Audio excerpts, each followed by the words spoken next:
welcome to the European Resilience Initiative Center video podcast. Today our guest is Kusti Salm. He is a permanent secretary at Estonia's Ministry of Defense, and he was also a procurement director at the Estonian Center of Defense Investment. Welcome to this podcast, Mr. Salm. Thank you for the invitation. Nice to be here. My first question is on the ammunition, which is a problem now in Ukraine for the Ukrainian offensive. The Ukrainians say that the offensive is not that effective as everyone expected because their lack of ammunition, 155 millimeter shells in particular. But the Europe pledged to deliver to Ukraine all these shells. Where did things went wrong? I think it's too early to say that things have actually gone wrong. I think the fact that the war in Ukraine and Russian aggression against Ukraine is on the territory of patrician warfare already became clear at least a year ago. Russia has been outgunning Ukraine for a long time now. And this was the primary reason why our Prime Minister launched the 1 million initiative in the spring this year. It's not only important, although it's a primary reason, to supply Ukraine with 155 ammunition, but it's also at least on the same level of criticality on the European soil itself, because also European allies are lacking stocks, plus the manufacturing level of European industries is clearly not where it needs to be. And that was the whole purpose of the initiative. The results so far have been, let's say, we wouldn't call it a success on our appetite, but at the same time, there are moves that have been made into the right direction, and hopefully this inertia will actually get into the levels where all these three problems will be remedied. But clearly, I think it's not a good news for Ukrainian viewers. But I think if there is one outcome of that initiative is that the problem attribution is being acknowledged on the heads of state and government level throughout Europe. So every single president and every single prime minister knows that artillery ammunition is a problem. It's a problem in Ukraine. It's our responsibility to supply Ukrainians. They know it's a problem of the industry, that the industry is not capable of manufacturing this. And they also know that it's also a problem on the national level of every member state. And these three problems is something that will keep the attention of the heads of state and government on the topic. And hopefully we will get there, even if there will be a few months of slippage. Before we go in details in all these three parts of this dramatic problem you have described, don't forget to subscribe to this channel, to like, to share, and write your comments under this video. Your country, Mr. Salm, Estonia, has proposed this idea of a joint purchase of artillery shells. And the principle, if I'm not mistaken, please correct me if I'm wrong, was that the countries sent their shells, which they have, to Ukraine, and the new shells are being ordered jointly by all the EU members to save time, to save money, and to have like a more smooth and like more fast process of production. And now we know that these 1 million shells, which have been promised to be produced until 2024, cannot be produced. Why? We haven't been fast enough. I think the problem recognition has not been fast enough as well, and I think we need to accept all the critics on that. But the answer here is not to give up, but clearly do more, and find ways how to fulfill all these three goals. As it works in the multinational environments, the attention and a little bit of putting on spot is something that will unleash this positive energy. There are nations who are taking this task extremely seriously. One of them is Germany. I think Germany is, some of the criticism against Germany has been unfair. Germany is one of the only countries who have actually supplied a lot of artillery and has done a huge job in making sure that its industry will get up to speed. Of course, it can be much faster, but at the same time, our policy direction needs to be directed to the future, not to the backward mirror, because blaming ourselves in the backward mirror usually won't yield any results. But that is very interesting what you say, Mr. Salm, because in Germany, normally it is a pretty common idea that the Baltic countries, Estonia, Latvia, Lithuania, are much more active on this field than Germany. And in Germany, it belongs like to some sort of like good style to say, okay, like Germany has not fulfilled what we wanted. We promised a lot, but we don't supply as much as we promised. What you say sounds very very encouraging for me from Berlin perspective.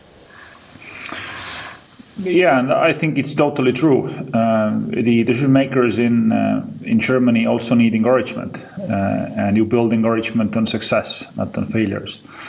And I think they definitely deserve praise on their leadership, on assuming into the shoes of taking the leadership and responsibility for European defense is a step change what has happened in this 18 months in Germany. And this is how we also feel it from this part of Europe.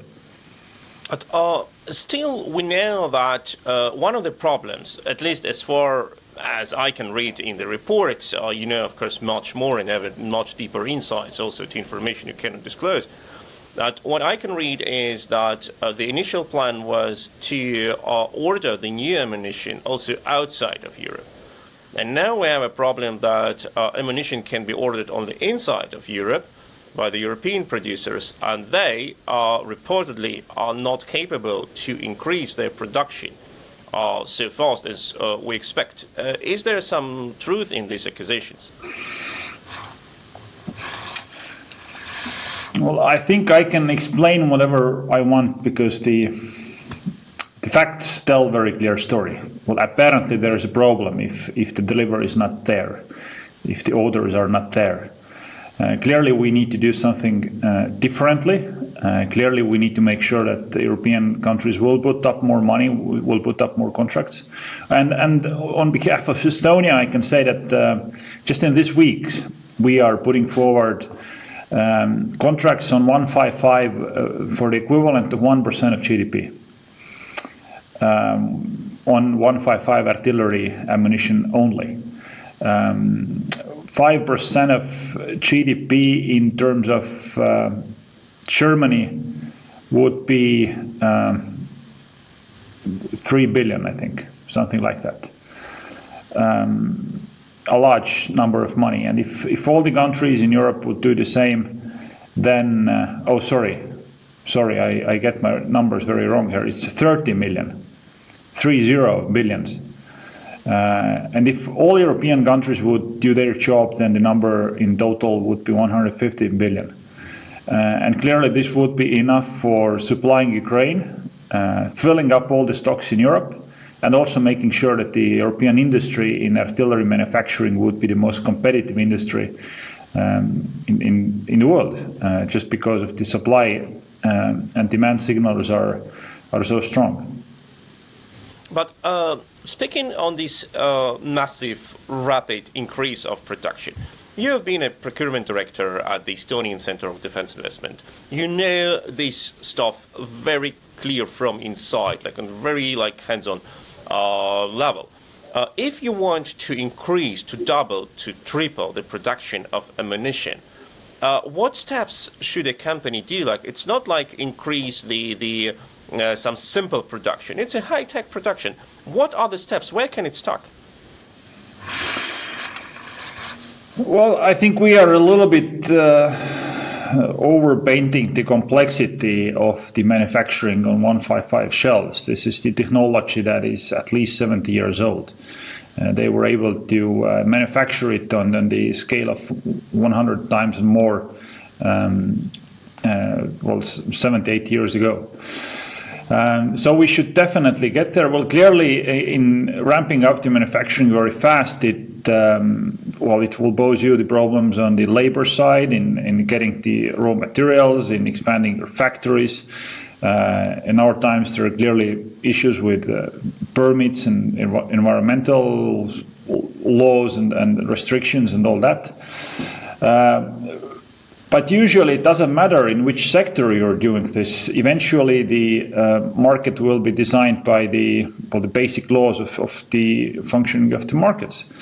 So what happens in the beginning, if you want the supply to increase, you will put up a strong demand signal. And if there's a strong demand signal, then the economic agents, in this case the factories that manufacture, start to compete for the money.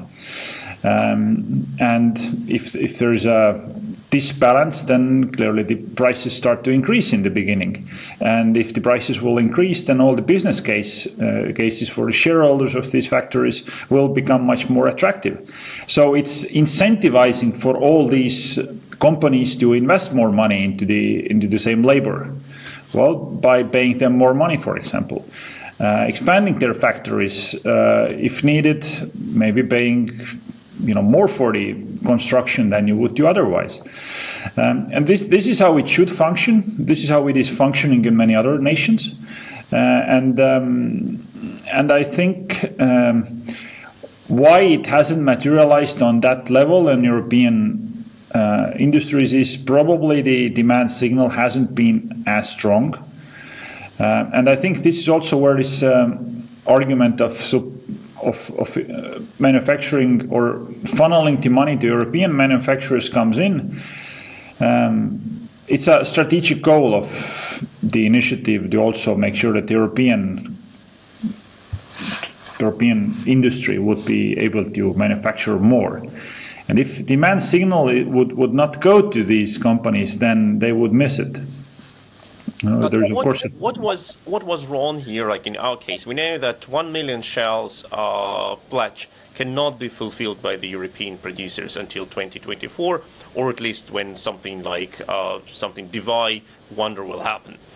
But what was the problem? Was the demand signal not strong enough, or were the companies not ready to react on this signal? And if we cannot reach this goal, should we now place these orders somewhere outside of the European Union, for example, South Korea or other countries? Well, the only thing we cannot do is to give up the goal. That's the clear thing. We need to adapt to this. We need to make sure that we move faster, that we put up all the money. I think what we should do also is to not go into this blame game. It's not usually good for sort of extracting energy for doing good things. If we look at the procurement and delivery plans, that it seems that Europe will get to 1 million round manufacturing level by the end of 24. And the same should happen for US manufacturers.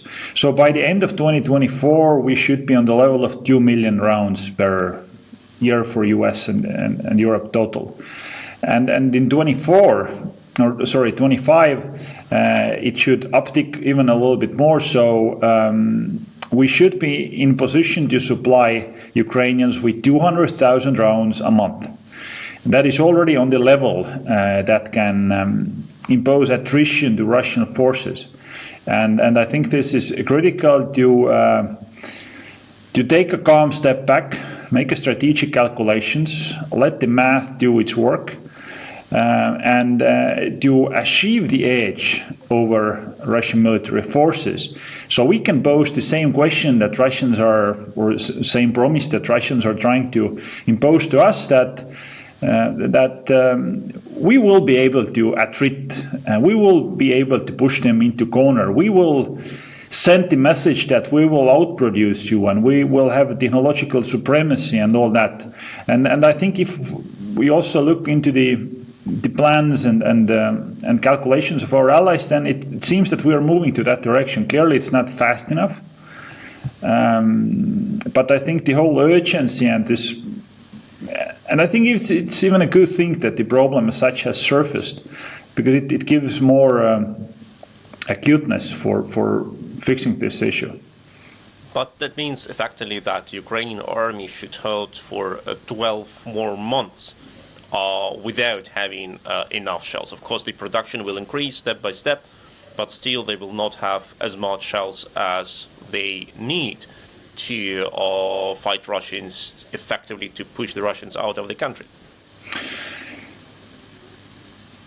Well, this is the period that where we need to tap into the stocks of the third countries.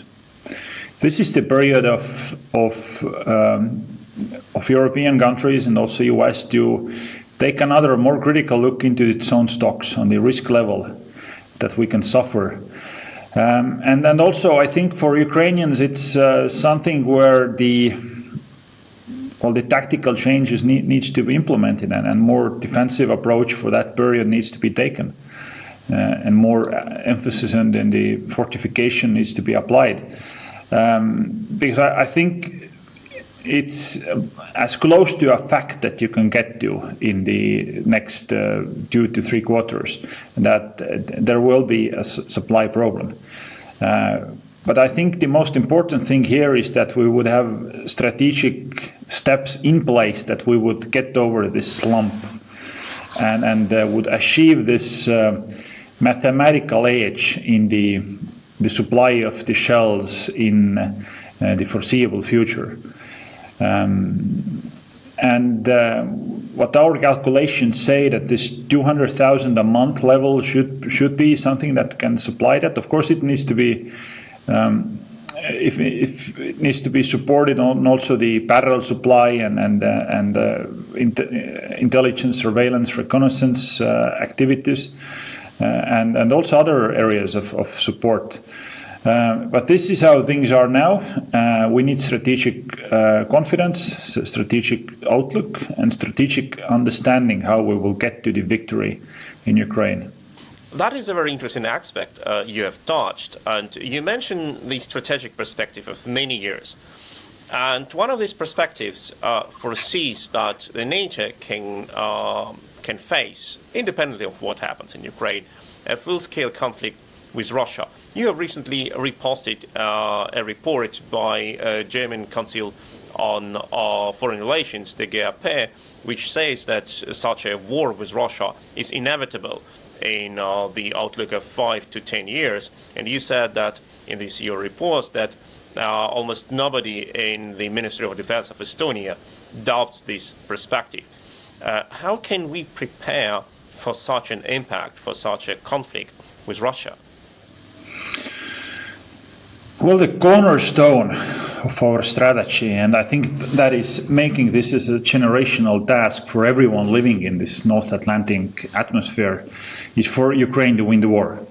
And that is why it's such a crucial task for everyone, for the security, prosperity, and good outlook for everyone living in this part of the world. And if we speak about Ukraine winning the war, then it's not only about territories, although I think the best benchmark for success eventually is getting back to territories. But what Russia needs to do after this war, they need to understand that aggression as a tool, attacking other nations, will not yield results. You will end up much worse situation than you potentially wanted to gain by this aggression. They also need to walk away with understanding that it was economically so hurtful that not even a future generation of dictators wouldn't want to undertake this effort. They also need to understand that the law of the international law is so rigid, and international communities stand so strong against these rules that you will be outcasted. And the only way to take the accountability for these actions is go to court and go to jail eventually. This is something that will ultimately prevent the war in Europe. Because if Russia will walk away with the understanding that aggression as a tool works, you can go out and occupy other countries, then they have made it very clear for everyone what their strategic goal is. They did it on paper at the end of 2021. So there is no ambivalence of what they want to achieve strategically. And I think if you look at what's been going on in Ukraine, then I think no one in the world should have any questions about their will to execute their political ambitions. So we need to get to the win in victory in Ukraine. We need to make sure that at the same time NATO will ramp up its defenses in the eastern flank. And what we also need to make sure that the war manufacturing, the defense industry of European and NATO allies will get to the level that that Russia would be deterred. We are clearly not there yet, and I think the benchmark of success here is not only how we measure our own activities against our previous activities, but the only true question is that we need to ask ourselves is, are we moving faster than Russia does in this perspective? And I think if it goes to the territory of the ramping up defense industry, then, unfortunately, the answer at this moment is not yes. And we need to do a better job. And we need the attention, the energy, the resources of all the allies for getting to that level. And we already see that other conflicts worldwide which are emerging right now or ongoing right now, like Israel-Hamas war or a possible war between Venezuela and Guyana, they will divert our attention and will also require, in the worst case, the military presence. We know already that the US have promised a large amount of artillery shells to Israel, which once again decreases the amount of shells which are available for Ukraine. So what can we in the European Union do to ultimately guarantee our security and, if you want, sovereignty with production of the basic ammunition like 155 shells? Well, the European Union, I think, needs to take a stronger role. And last week there were actually few very good developments. Ursula von der Leyen, the President of the European Commission, she was proposing that European Union should transform into the European Defence Union. It's a very strong word, it's a very strong vision statement. What she also said, that's seemingly some back office accountants element, but what she proposed is the exemption of the deficit rules for defense investments. That is a very, very strong budgetary derogation that can be used in member states to invest more money into defense and also to invest more collectively. On the same day, actually, the President of the Council, Mr. Michel, he endorsed the idea of going for European defense bonds. So basically, borrowing money for the same ammunition, weapon systems, air defense, for example, to ramp up European manufacturing and European defenses. And I inevitably think that this will be the future. The European defense is the task of every single nation in Europe, because we all bear the liabilities. When, of course, there will be nations who will be influenced more, but clearly if Europe will be attacked, then it won't be only territory of Europe. It will be the same values, the same principles, and everything that after the Second World War our success have been built on. And this is clearly so precious that it cannot be lost. Do you think that it is realistic to stay on this track? And it's not like just like a short-term high power which came like into this idea, but it's a really strategic goal which will be followed by the generations of European politicians? I absolutely do. I absolutely do. There are a few figures also that makes this statement much more obvious. If we look at the GDP numbers of the Rammstein coalition and compare it with Russia, then the difference is 30 times. We're 30 times richer than Russia is. Our access to supply lines, raw materials, talent, financing is much, much more better than it is in Russia. So definitely there should be no obstacles. And even if we look into the sort of zoom in into defense expenditure, then although Russia has increased their defense expenditure many times, then even then the Ramstein allies are spending 13 times more money. So it should be no issue. When it comes to political task, then we often say that